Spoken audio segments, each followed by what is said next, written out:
오늘 말씀은 이렇게 시작하고 있습니다. 야곱아, 너를 창조하신 여호와께서 지금 말씀하시느니라. 이스라엘아, 너를 지으신 이가 말씀하시느니라. 두려워하지 말라. 네, 이 두려워하지 말라라는 이 말씀을 볼 때에 이스라엘 백성들은 지금 두려움 속에 있다라는 사실을 우리는 짐작해 볼 수 있을 것입니다. 그렇다면 이스라엘 백성들은 이 당시 어떤 두려움 가운데 있었을까요? 이사야서 40장 이후에는 이제 바벨론 포로기에 대한 이제 예언적인 말씀인데요.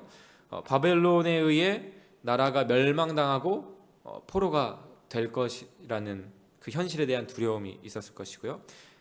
이것은 즉 하나님께서 우리를 버리시는 것 아닌가? 라고 하는 그 절망, 두려움으로 이어졌을 것입니다. 징계를 받았지만 회복이 될 것이라고 보이지 않는 그 미래에 대한 불안, 그 포로기 가운데 이방 나라에서 결코 돌아가지 못할 것 같은 닫혀버린 소망에 대한 두려움 또한 있었을 것입니다. 그런 상황 속에서 어떤 이들은 42장 24절 25절 말씀처럼 보아도 보지 못하고 들어도 듣지 못하며 그런 상황 속에서 여전히 어둠 속에 묶여 있었을 것입니다. 회개하지 않는 자들이 있었을 것입니다. 그러나 또 어떤 이들은 눈물로 회개하며 하나님께 돌아가고자 했을 것입니다. 그런데 여기서 질문이 생깁니다. 우리의 당연하게 생각하는 신앙을 내려놓고 질문해 본다면, 만약 우리가 회개하며 간절히 기도해도 하나님께서 듣지 않으신다면, 하나님께서 용서하실 마음이 없다라면, 관계를 회복하실 생각이 없다면, 종종 선지서에 그런 하나님의 고백들이 나오죠. 너희는 더 이상 기도하지 말라, 난 듣지 않겠다. 만약 지금도 그런 상황이었다면 어땠을까요? 이 모든 이스라엘의 회개와 그 모든 기도가 헛될 것입니다. 우리의 기도도 마찬가지죠. 하나님께서 용서하실 마음이 없다라면, 하나님께서 나와 관계를 회복하실 마음이 없다라면 우리 모든 기도가 헛되는 것이죠. 그렇기 때문에 모든 기도에는 반드시 분명한 근거가 필요합니다. 우리는 내가 간절히 기도했기 때문에 하나님이 당연히 응답하셔야 되는 거 아니야? 내가 이렇게 열심히 기도했는데? 라고 생각합니다. 하지만 하나님이 우리의 기도를 들으시는 이유는 나의 자격이나 열심이 아니라 오직 예수 그리스도의 은혜 때문임을 우리는 기억해야 됩니다. 어제 우리가 에베소서 2장 말씀을 통해 보았던 것처럼 이렇게 말씀하고 있죠. 에베소서 2장 8절 말씀입니다. 너희는 그 은혜에 의하여 믿음으로 말미암아 구원을 받았으니 이것은 너희에게서 한 것이 아니요 하나님의 선물이라. 그렇기 때문에 그 누구도 자랑하지 못한다라고 이야기하고 있는 것이죠.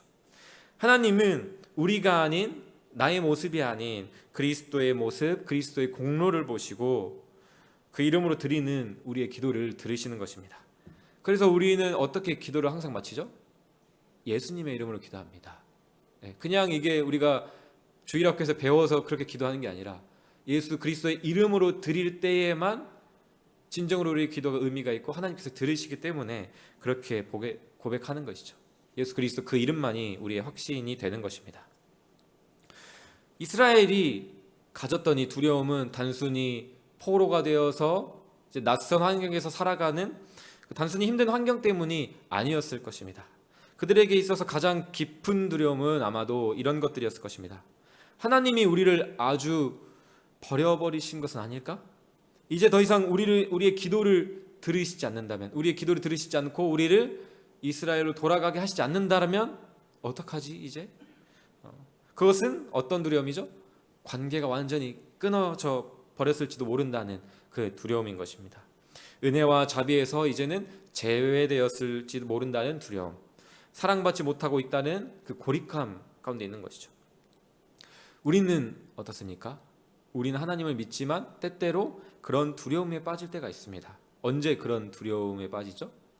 고난이 오래 갈 때에, 기도가 응답되지 않을 때에, 하나님이 침묵하시는 것처럼 느껴질 때 우리는 속으로 이렇게 묻습니다. 하나님 정말 저를 잊으신 건가요?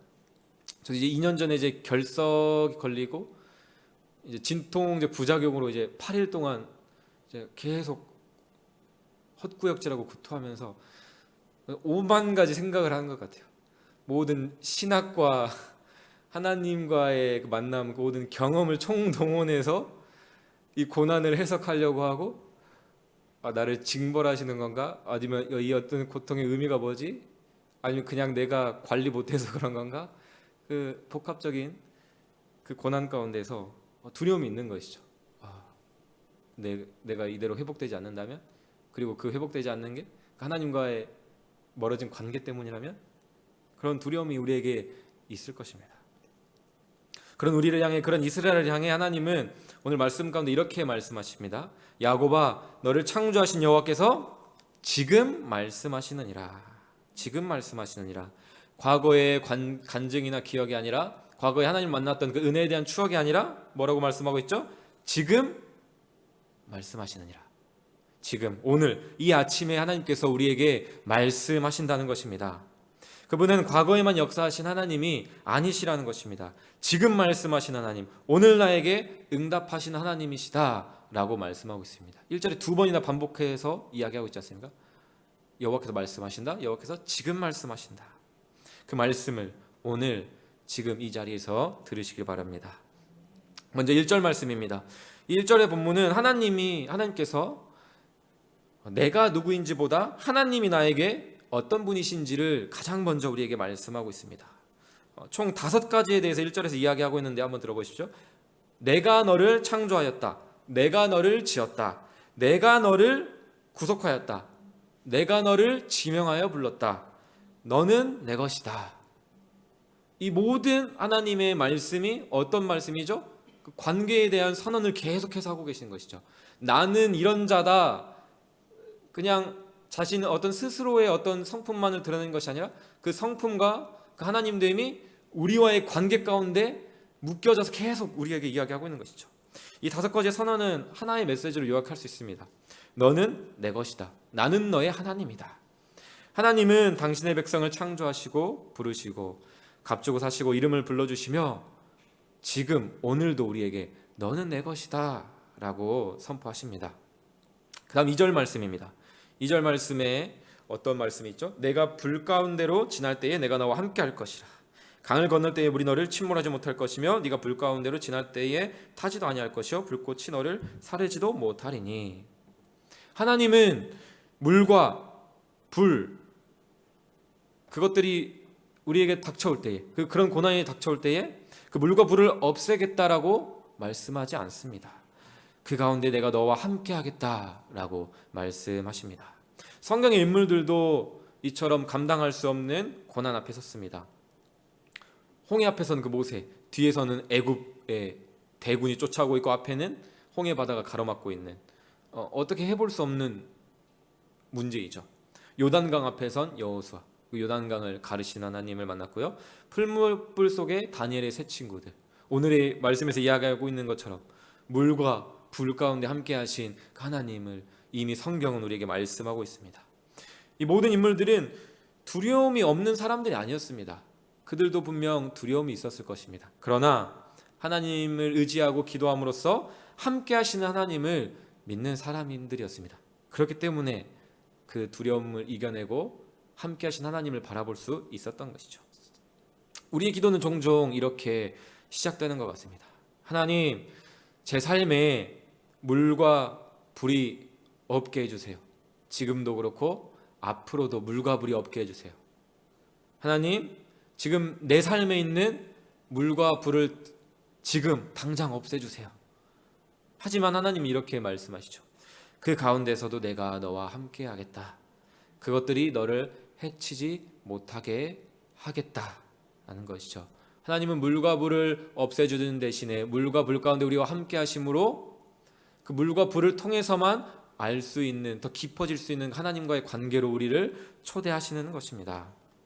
마지막 3절에서 하나님은 다시 한번 당신 자신을 소개하십니다. 2절도 마찬가지지만요. 오늘 모든 본문의 말씀이 이스라엘과 하나님의 관계, 그 관계를 계속해서 이야기합니다. 나는 여호와다. 나는 너희의 하나님이다. 나는 이스라엘의 거룩하니 너희의 구원자다. 이 말도 자세히 보시면 이 관계 안에 묶여서 말씀하고 계신 것이죠.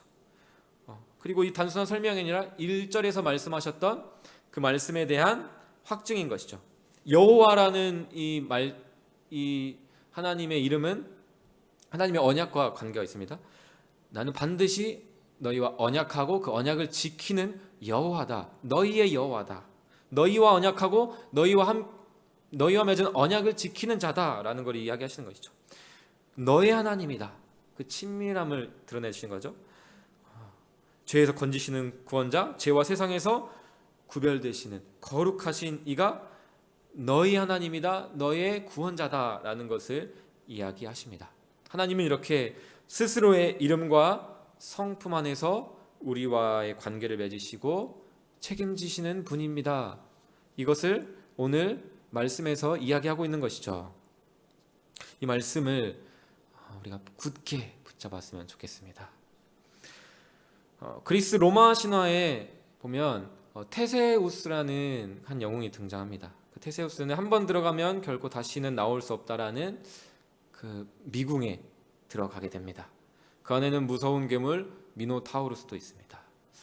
그런데 그때 그 나라의 아리아드네라는 공주가 이 테세우스라는 영웅에게 하나의 실타래를 건넵니다.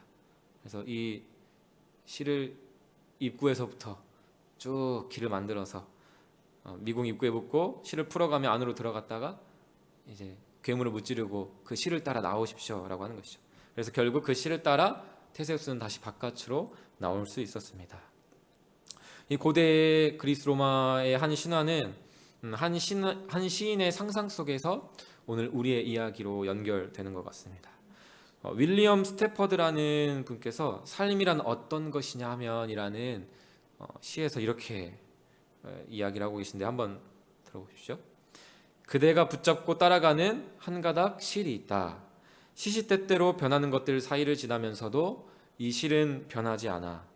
그대가 무엇을 따라가는지 모두 궁금해하니 그대 이 실이 무엇인지 설명해야겠네. 하지만 사람들 눈에는 이 실이 보이지 않아. 사람들 눈에는 보이지 않아도 이걸 잡고 있는 한 길 잃을 염려는 없지. 슬픈 일들은 일어나게 마련이어서 사람들은 다치기도 하고 죽어가기도 한다. 그대 역시 고통 속에서 나이를 먹어가겠지. 세월이 펼치는 것은 그대도 막을 수 없으니 오로지 실만은 꼭 붙잡되 놓치지 말아야 한다 라는 시입니다. 뭔가 우리의 신앙과 말씀과 연결되면서 아멘이 나올 것 같은 시인데요. 우리의 인생도 때때로 미궁과 같습니다. 앞이 보이지 않고요, 빠져나올 길이 보이지 않을 때가 있죠. 내 자녀가 정말 치료받기 힘든 질병에 걸렸을 때, 그 관계가 어떻게 내가 내 방법으로 다 해봤는데 나아지기는커녕 더 그 관계가 악화되었을 때, 경제적인 문제, 그런 고난이라는 벽은 우리가 해결하기엔 너무나도 높고 그 문제라는 문이 굳게 우리 앞에 닫혀 있는 것이죠. 출구가 보이지 않아서 내 마음조차 우리는 깊은 미로 속에서 길을 잃어버린 것처럼 느껴질 때가 있습니다. 하지만 그런 우리에게 하나님께서 실타래를 주셨다는 것을 기억하시길 바랍니다. 그 실은 무엇입니까? 바로 하나님의 말씀입니다. 오늘의 말씀인 것이죠. 두려워하지 말라. 내가 너를 구속하였고 너는 내 것이다. 이것은 수천 년 전에 이스라엘에게 한 말씀이 아니라 지금 오늘 이 아침 너희에게 하는 나의 살아있는 말씀이다 라고 우리에게 오늘 이야기하시는 것입니다. 사랑하는 성도 여러분, 혹시 지금 관계의 문제, 자녀의 문제, 경제적 문제, 또 다른 여러 가지 문제들로 인해서 어떤 불확실한 미래와 감당할 수 없는 현실 앞에 서 계십니까? 그렇다면 하나님이 오늘 우리에게 주신, 지금 우리에게 주신 이 말씀의 실타래를 붙드시길 바랍니다. 이 실을 붙든 사람은 비록 고통 속에 나이 들고 눈물 속에서 하루를 살아도, 물과 불이 닥쳐와도 결코 그 고난에서 나아가는 길을 잃지 않을 것입니다. 그 고난을 통과하는 길을 잃지 않을 것입니다. 지금 하나님께서 여전히 변함없이 우리에게 말씀하십니다. 내가 너와 함께 하겠다. 너는 내 것이다. 나는 너의 하나님이다. 이 관계는 결코 끊어지지 않습니다. 이 관계의 실은 결코 끊어지지 않습니다. 왜냐하면 우리의 과거의 지난날 나의 부족한 행위, 실패, 죄로 엮여진 실이 아니라 오직 예수 그리스도의 완전하신 희생과 사랑으로 엮여진 그 실이기 때문입니다. 하나님은 우리의 자격이 아니라 그분의 신실하심으로 우리를 오늘도 지금 붙드시는 것입니다. 우리가 어제 또 로마서 말씀에서 봤죠. 로마서 8장 31절 하나님이 우리를 위하시면 누가 우리를 대적하리요. 35절 누가 우리를 그리스도의 사랑에서 끊으리요. 환난도 고난도 나의 죄도 결코 그 사랑에서 하나님 아버지의 사랑에서 우리를 끊을 수 없습니다. 우리는 하나님의 것입니다. 하나님은 우리의 아버지 되십니다. 이 관계에 대한 확신을 가지고 오늘 하루도 담대히 이 말씀의 실타래를 붙잡고 믿음으로 걸어가는 저와 여러분이 되기를 주님의 이름으로 축복합니다.